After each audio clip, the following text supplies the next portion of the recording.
Alright, this is to all the blood donor clinics out there.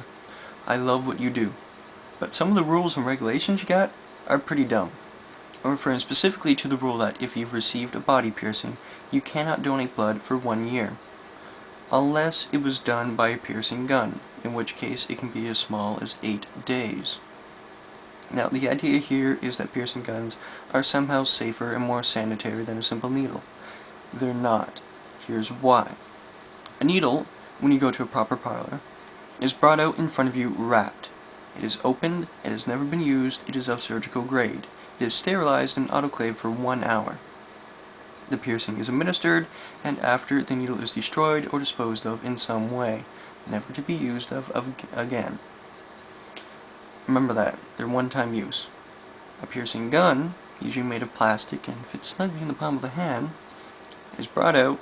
The piercing is done usually poorly because they lack the precision and the creativity of a needle. Now, how they work is they actually force the jewelry or the stud through the flesh. That's why if you've ever received a piercing gun piercing through your earlobe, you've noticed that, that burning red sensation. Yeah, you don't get that with a needle. But, it's not the style, the technique, or the looks that actually matter about a piercing gun. No, it's the sanitation. They cannot be properly sterilized. An alcohol swab is used, and I'm sorry, but in the world of HIV and hepatitis, that is really not enough.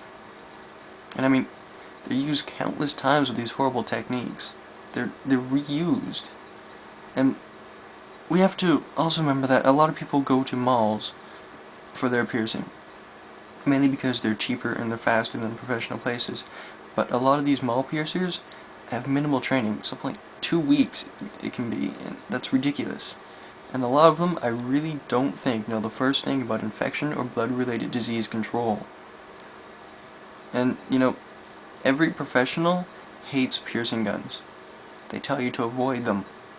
But blood donor clinics continue to hold on to this little idea that, they're safe. They're not. They continue to say that it's okay. It's not. And I'm not asking that you give a piercing done by needle a shorter span, equal to the piercing guns of 8 days. No. I'm asking that a piercing gun be given the same period that a needle. 1 year. And, the whole rule makes sense. But get informed and impose it properly. And just so it doesn't look like I'm pulling this out of nowhere, I have had my share of piercings. I've had both eyebrows, this one twice actually. I've had, almost had my lip, another couple that you won't be able to see. So I've definitely experienced it, and I did a lot of research, especially talking with my piercer to find out about the techniques. So I know what I'm saying, but don't take my word for it.